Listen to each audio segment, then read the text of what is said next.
ERO OJA ọlọ́mọ. Ṣé kò bá mi rọ́mọ mi? Ìkan wẹ́rẹ́wẹ́rẹ́ là ń jẹ́ kí ìkan wàràwàrà. Láàmú ṣe ìkan akínlọ́jà ọmọ kékeré ọ̀rọ̀ akínlọ́jà ló ń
Point of correction, retired police officer. Now listen to me. Nígbà tí mo wà ní active service cell, gbogbo àwọn èèyàn pátápátá tó ti gbára mi kọjá, àwọn tó mọ̀ mí, àwọn tó súnmọ́ mi, wọ́n mọ̀ yìí pé I'm a very, very disciplined person. Now listen to me. Ẹnikẹ́ni tó bá bímọ kó tọ́jú ọmọ ẹ̀, kó dẹ̀ kọ́ lẹ́kọ̀ọ́ tó yẹ kó wo gbogbo òfin kò sí ẹ̀dá kankan. I repeat, kò sí ẹ̀dá kankan tó kọjá òfin. Òfin tá a bá wá torí ọmọ ṣe, tá a bá torí ẹrú ṣe, a ní torí ọmọ ká lè bá. That is me for you. Anybody tó bá bímọ tí ò bá ti tọ́mọ ẹ̀, kódà kó jẹ́ ọmọ tèmi gangan, ìtọ́jú ẹ̀ bá rí kó faramọ́ ni. And that is the final. Final. Yes. Final. Bàbá Tolú, òfin tèmi ní pé kó lọ sí station C, kó lọ bá mi mú ọmọ tèmi wá sílé. S, inú ilé yóò ní jọgbà mi àti ẹ. Bóyá kò má bí. Lọ gbọ́ ọmọ mi wá o. Bàbá Tolú ti dáràn.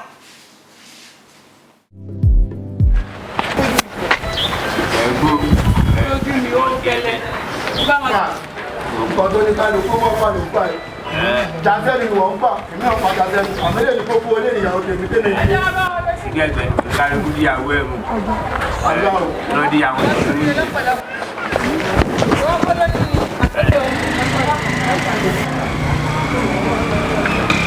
Ọmọ tó máa ṣe ẹni pé èmi ń bọ̀ lọ́nà pọ̀tà àmì sílẹ̀ bẹ́ẹ̀ ti ẹ̀ sìn ń bọ̀ sí ìdílé èmi ń bọ̀ má pọ̀.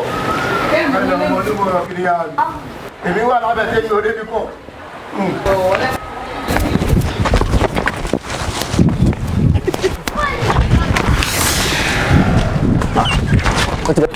tó bá mú kúrò bẹ́ẹ̀ ó ti wọ́n ti máa ń ṣe ọ̀pọ̀ alábàá ìṣègilé ni. Yes, stay where you are. Hey, má play anything funny. Farabalẹ̀ kó pa gbogbo àwọn oúnjẹ tó ń jẹ yẹn. Oya, pick it up. Aláyé oúnjẹ kọ́ lélẹ́ ìmọ̀ nǹkan. Oya, stand up. Oh, you're under arrest. About this station, I'll explain. Ẹ ra ṣe mí. What is Baba? Move. Okay. kí ló dé tó ń ṣe báyìí ṣùgbọ́n nípò onífẹ̀ẹ́ mi ni mo wá bí owó tó kọ̀ọ̀kan lọ́wọ́ láti jọ ẹ̀ ò rí fún mi. o mo ti máa sọ fún ọ kì í ṣe pé nífẹ̀ẹ́ rẹ wọn náà mọ̀ pé gbogbo mọ́tò tí mò ń ṣe lẹ́nu ọjọ́ mẹ́ta ń ṣe mọ́tò alálùbáríkà kan báyìí ẹ wo wọkọ̀ yìí owó kí ni òrí kí n tẹ́ fi ń para tó lọ fẹ́ rà ń gbà wọn. cosmetics mi. cosmetics ojú ọkọ̀ yìí méjèèjì ni mo yọ tí mo fi fún ọ lówó tó fi rà mo nífẹ̀ẹ́ rẹ tí n bá nífẹ̀ẹ́ rẹ kọ́ mọ́ dà fún ọ wà látàlá gbogbo tí mò ń ṣe torí rẹ mo ṣe ṣe. mo sọ fún ọ pé kò sí nǹkan náà mi mọ́jàre ṣé mo ṣeré ni. ọ̀hún mi ò lá mi ní kí wọ́n bẹ̀rẹ̀ kọ́ bẹ́ẹ̀ kó má lè fún mi ní ẹ̀wọ̀n tí màá dáyọ̀ tó náà ní ẹgbẹ́ mi nìyàn. farabalẹ̀ jáde. náà wo gbogbo pánì ọkọ̀ yìí sì tún padà yọ nítorí wọ́n gbọ́kọ̀ wá ní mọ́ bẹ̀rù àwọn gbọ́kọ̀ wá ní gbogbo ọkọ̀ là ń ṣe tọlọ́pàá. ẹ̀rọ ẹ jọ̀ọ́ ẹ má bínú ṣẹ́yìn ni Mr. Kasali. èmi ni Kasali. mọ́tò ní bíbá wa yìí. èmi ni mò ń ṣe mọ́tò. olówó kéré property. lovely. Sorry for disturbing you. ẹ jọ̀ọ́ a fẹ́ rí ní station wa. má sùn mọ́ mi. ẹ̀yin ni Mr. Kasali tó ń gba mọ́tò lọ́wọ́ olè. mọ kẹrin àsàmì egun ẹ wo kò ní dáa fẹ́ ń bá gba mọ́tò lọ́wọ́ olè. ẹ̀wọ̀n kọ́ sọ tèmi bá mi bọ́ báyìí. wọ́n yà pé mo ṣe fún ìrámù bẹ́ẹ̀ ṣe wéyìn. what is wrong with you? ọ̀ya beside madam báwo lẹ́yìn ṣe jẹ́ sí. ṣé mi. báwo lọ sí. ẹ̀gbọ́n ìyá Kasali.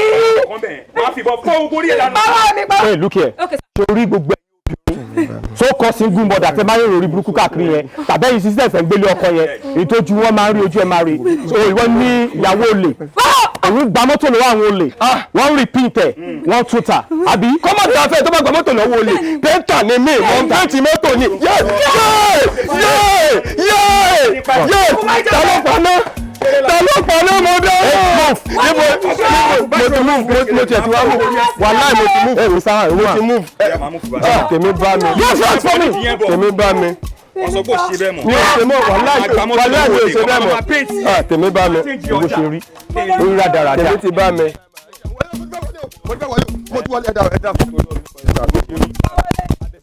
Get inside.